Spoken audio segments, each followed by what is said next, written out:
পাপ দুই ধরনের, একগুলো আল্লাহর সাথে জড়িত, একগুলো মানুষের সাথে জড়িত।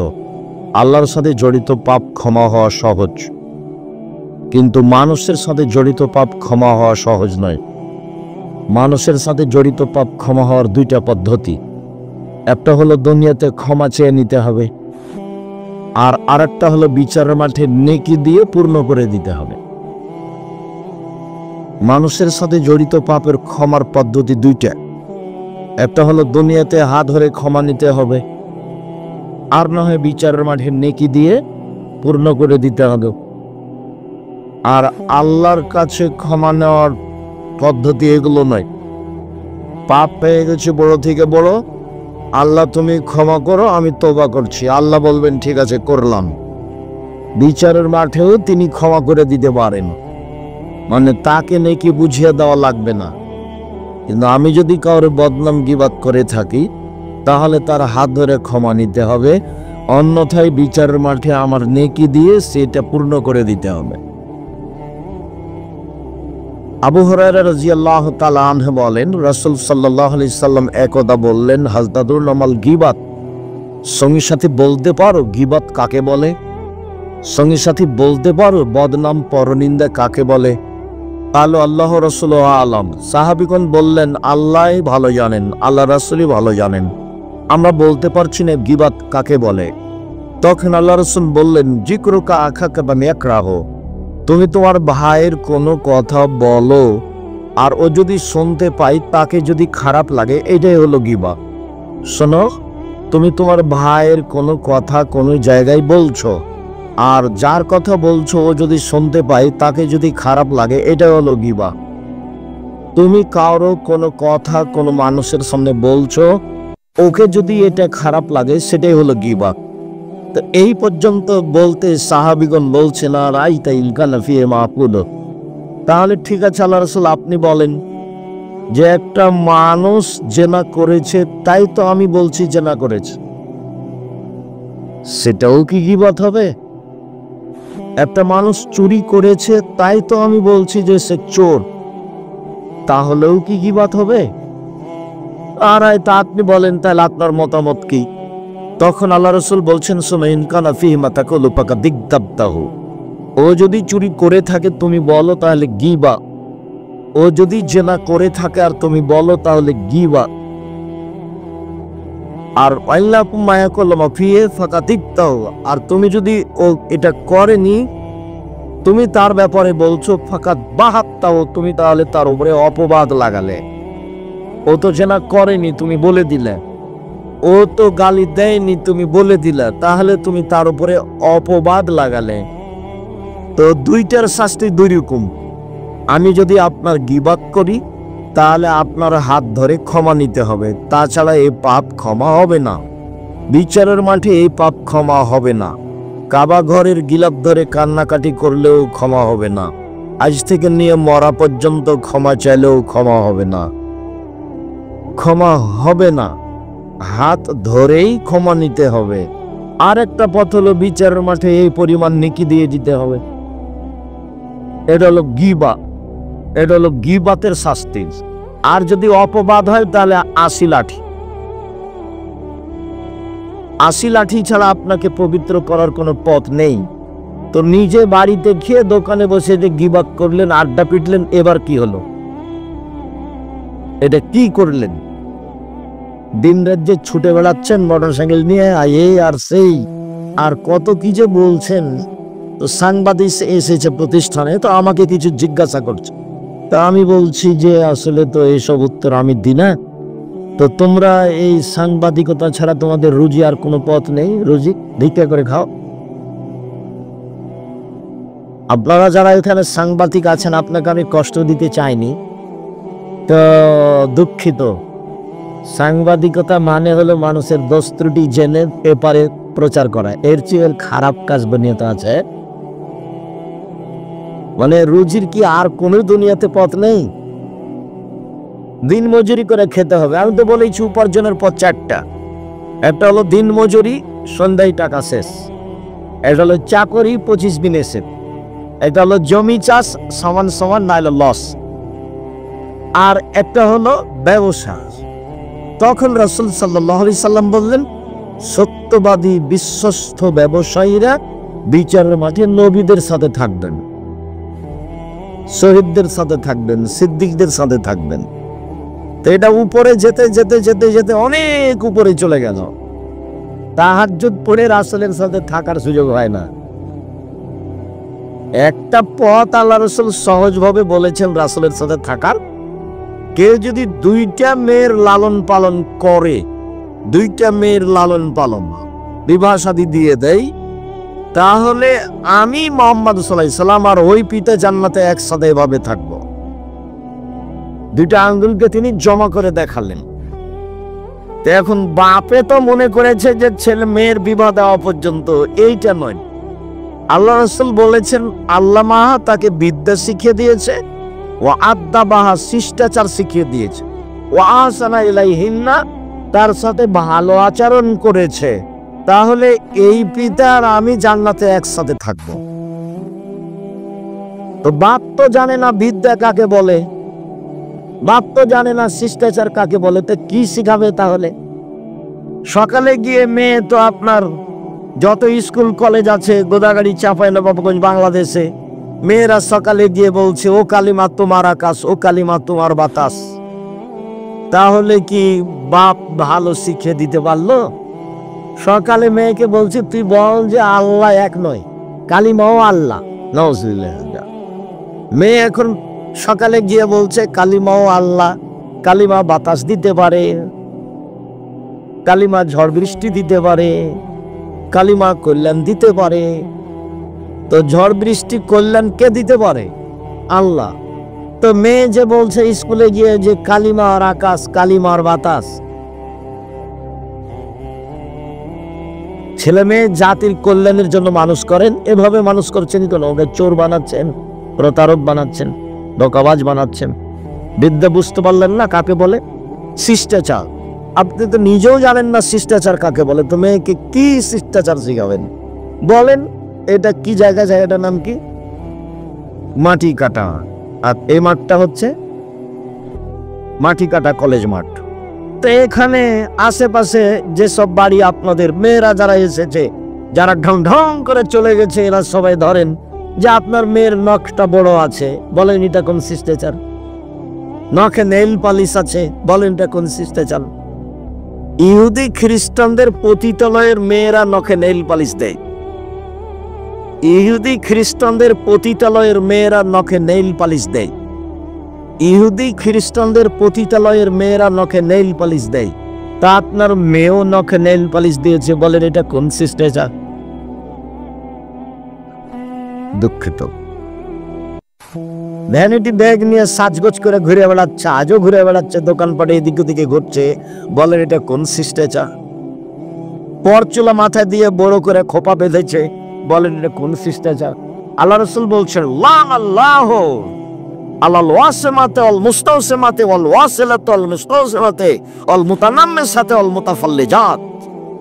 যেসব মেয়েরা উনকি করে তাদের উপরে অভিশাপ, যেসব মেয়েরা পরচুলা ব্যবহার করে তাদের উপরে অভিশাপ, যেসব মেয়েরা ভুরু তোলে চিকন করে তাদের উপরে অভিশাপ, যেসব মেয়েরা দাঁত ছিলে চিকন করে তাদের উপরে অভিশাপ, যেসব মেয়েরা বেরেসিয়ার পোষে নিজেকে কম বয়সের দেখায় তাদের উপরে অভিশাপ, যারা উঁচা স্যান্ডেল পরে নিজেকে লম্বা দেখায় তাদের উপরে অভিশাপ, যারা এসব ঢং অবলম্বন করে তাদের উপরে অভিশাপ। তো মেয়ে তো জাহান্নামে চলেই গেছে, আপনিও তার সাথে আছেন, এবার জান্নাত নবীর সাথে হবে কিভাবে? এইভাবে মেয়ে মানুষ করে হবে? মেয়ে তো আপনা, মেয়েটি হিন্দুর, ফ্যাশন বোরকা পরে ঘুরে বেড়াই, ওই আপনার গোদাগাড়ি বাজারে যায়, মহিষালবাড়ি বাজারে যায়। আপনার মেয়ে তো হিন্দুর নাকি মেয়ে? ও কি ইহুদির মেয়ে? ও কি খ্রিস্টানের মেয়ে?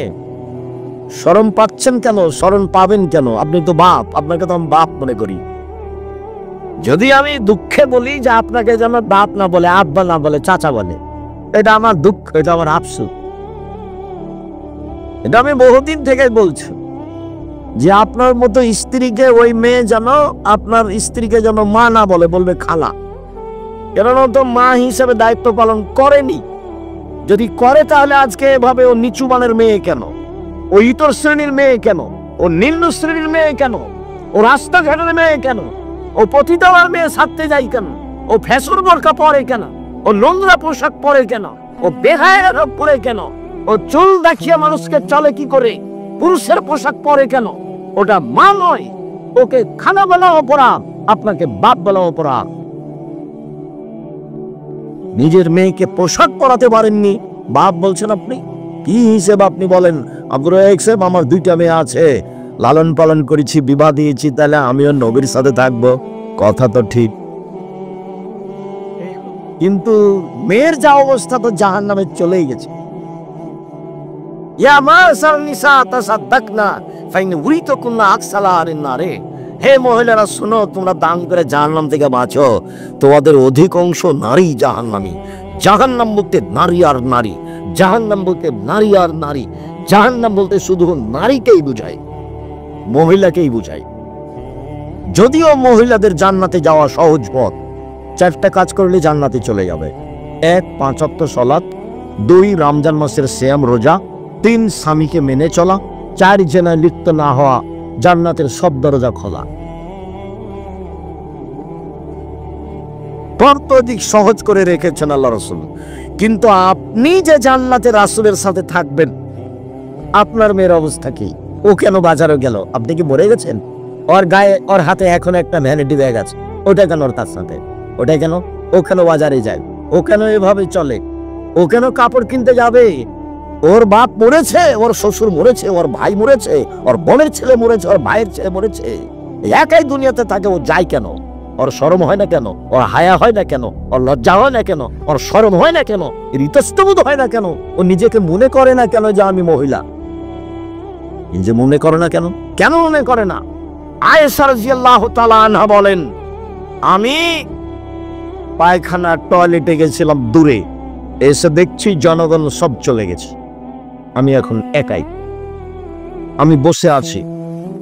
সাফিনা বিনতে মুআত্তাল আমাকে দূর থেকে দেখে বুঝতে পেরেছেন। তিনি আমাকে থেকে চিনলেন কি করে? পর্দার আয়াত নাযিল হওয়ার আগে তিনি আমাকে দেখেছিলেন। আমি ছিলাম হালকা পাতলা মেয়ে। হাদিসে বোঝা যায় তার রূপের অভাব ছিল না, তবে অবশ্যই তিনি সারার মতো সুন্দরী ছিলেন না। পৃথিবীর সবচেয়ে সুন্দরী মহিলা হচ্ছেন ইব্রাহিম আলাইহিস সালামের স্ত্রী সারা। তবে তিনি সাফিয়াকে নিজের চেয়ে সুন্দরী মনে করতেন। কাজেই মাঝে মধ্যে তিনি বলতেন, হাসবুকালিন নিসা হাসবুকালিন নবী সাফিয়া কাদা ওয়া কাদা।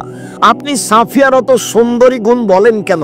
যে সাফিয়া সুন্দরী মহিলা, সাফিয়া এই মহিলা, আর সাফিয়া তো একটা খাটো মহিলা, আপনি তার এত প্রশংসা করেন কেন? এটা আয়েশা রাদিয়াল্লাহু তাআলা বলেন, এবং বুঝতে পারতেন যে সাফিয়ার কিছুটা সুন্দরী গুণ আমার চেয়ে বেশি আছে, এটা তিনি আঁচ করতেন।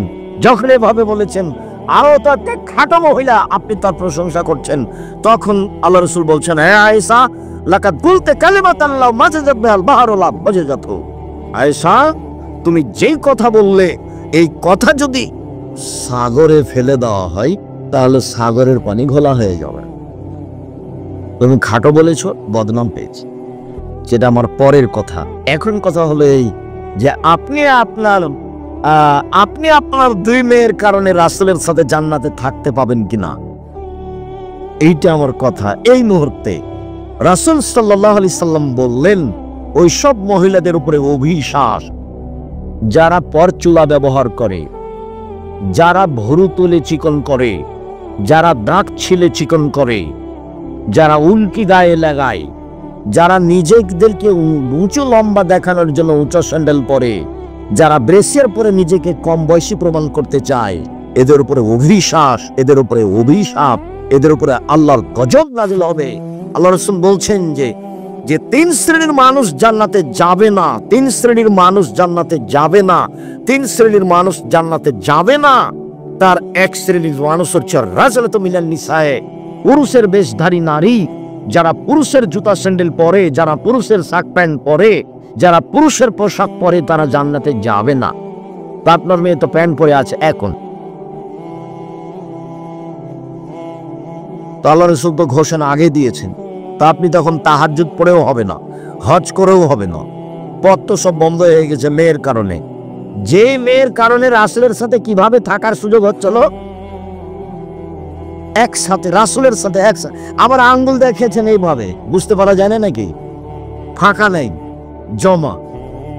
আবার বলেছেন কে যদি ইয়াতিম লালন পালন করে, ইয়াতিম, তাহলে সে লোক আর আমি জান্নাতে এভাবে থাকবো। বুঝা যায় না? একটু ফাঁকা। আর যদি দুইটা মেয়ের লালন পালন করে, তাহলে আমি আর সেই পিতা জান্নাতে একসাথে।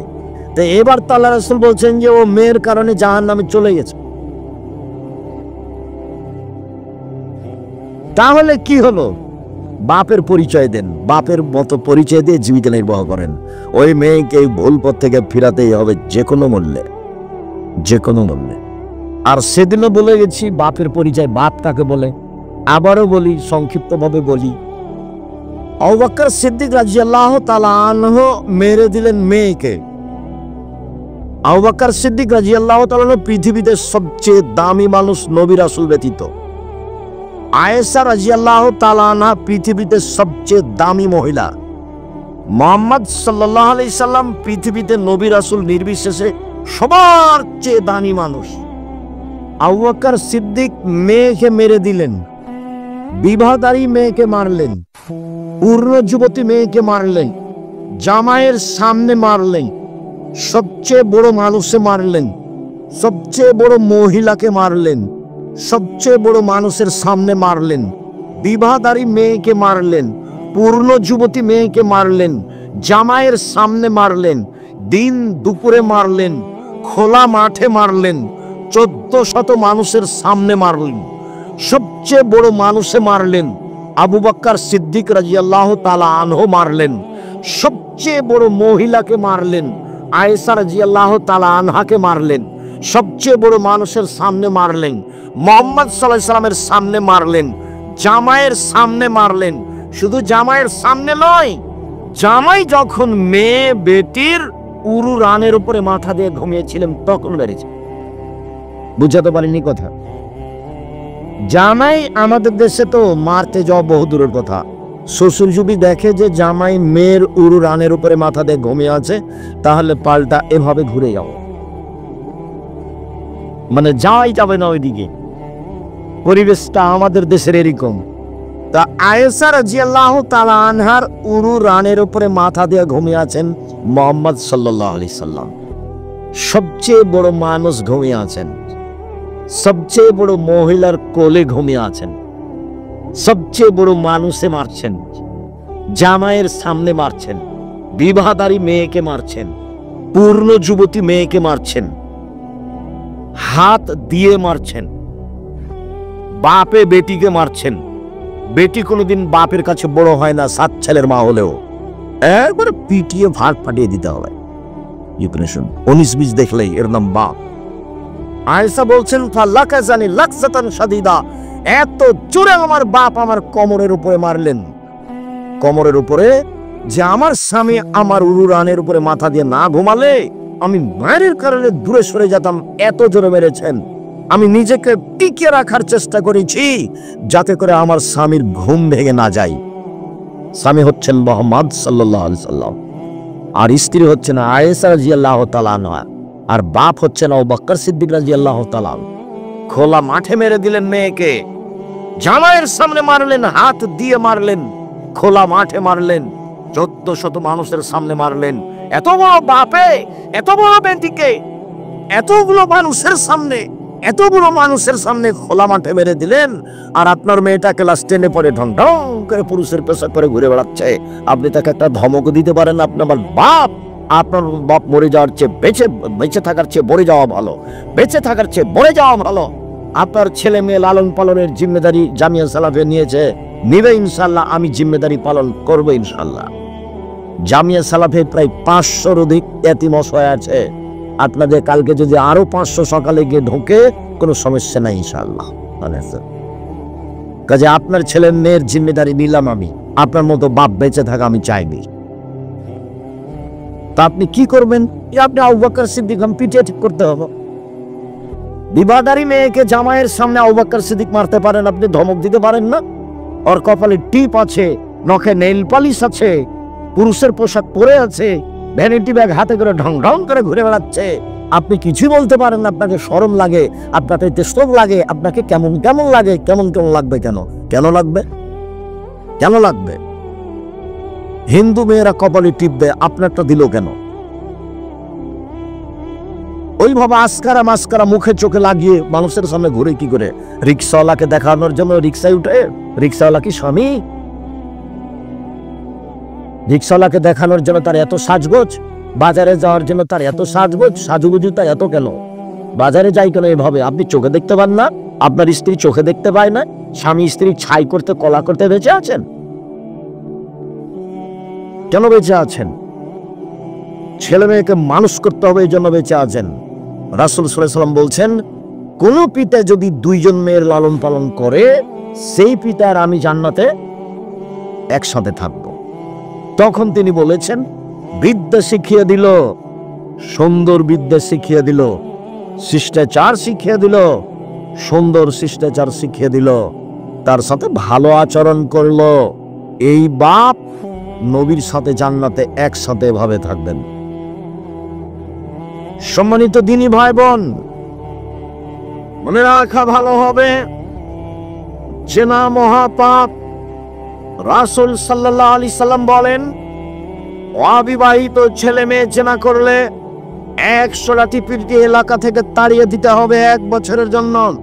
তিনি বলেন, বিবাহিত পুরুষ নারী জেনা করলে ইট ঢেল পাথর দিয়ে মেরে মেরে মেরে ফেলতে হবে, তার বেঁচে থাকার কোনো সুযোগ নেই।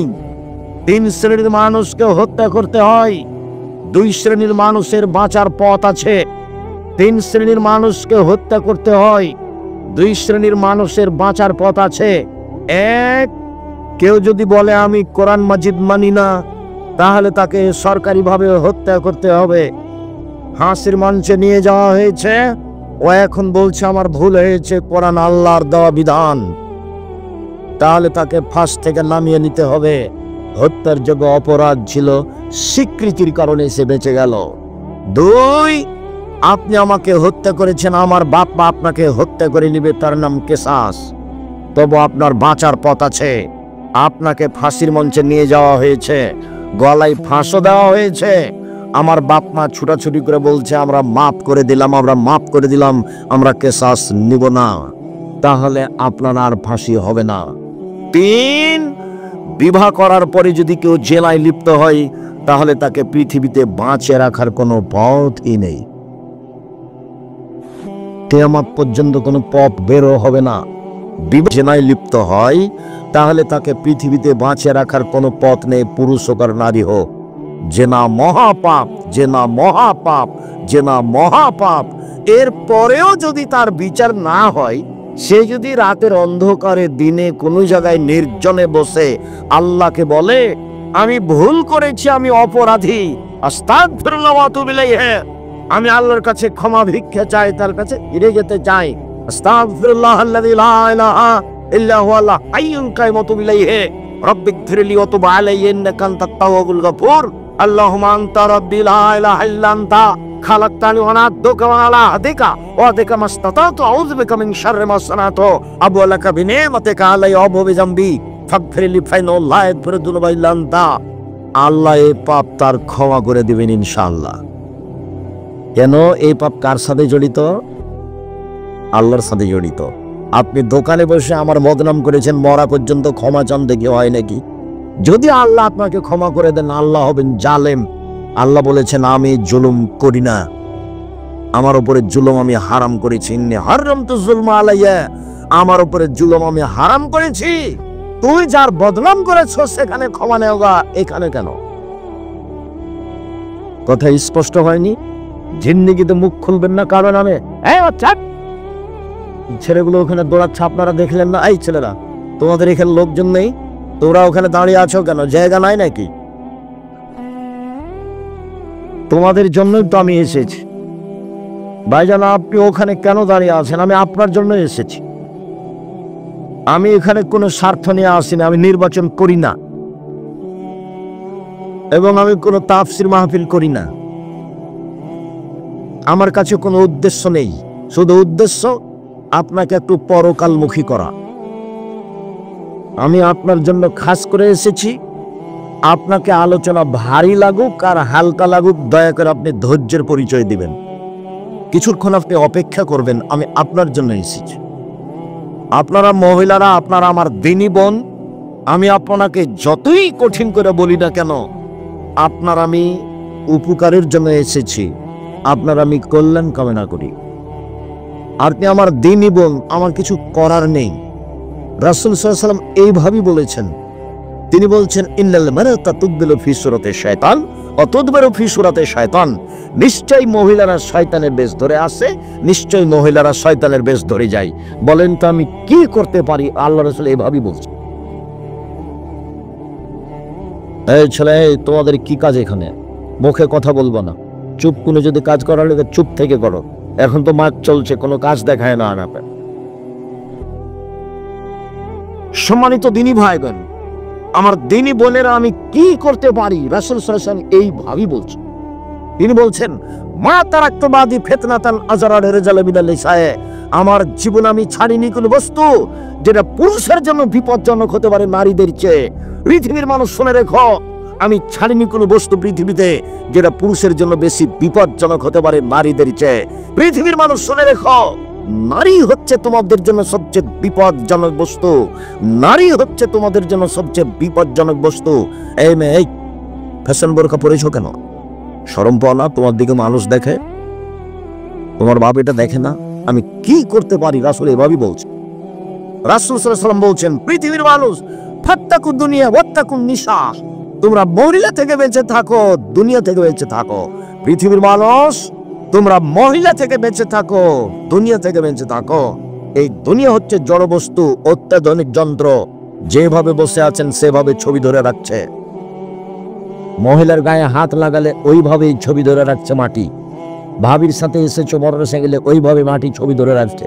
পৃথিবী হচ্ছে সবচেয়ে অত্যাধুনিক যন্ত্র। বিচারের মাঠে সব সাক্ষী দিবে।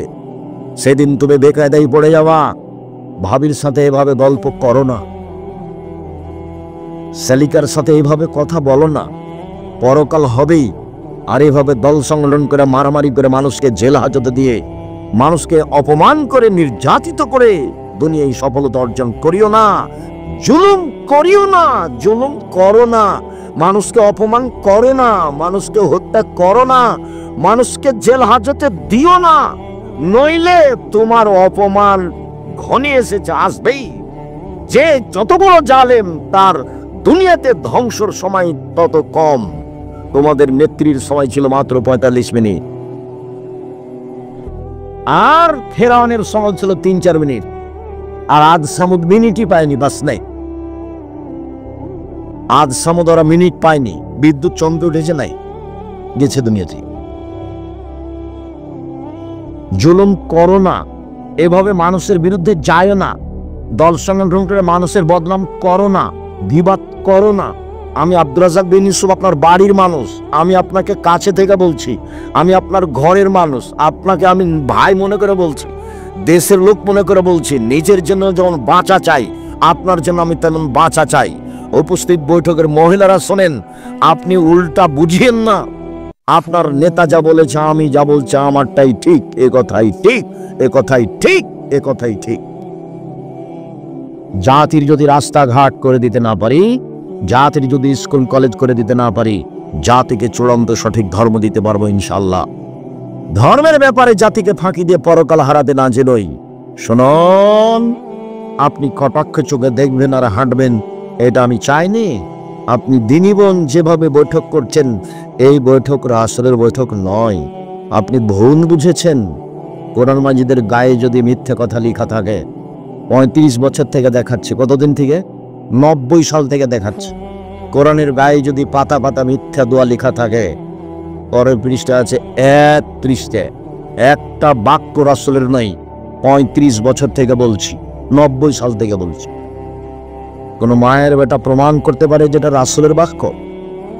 কোরআনের গায়ে যদি মানুষ মিথ্যা কথা লিখতে পারে, ধর্মের বহির্জগতে মানুষ মিথ্যা কথা বলবে?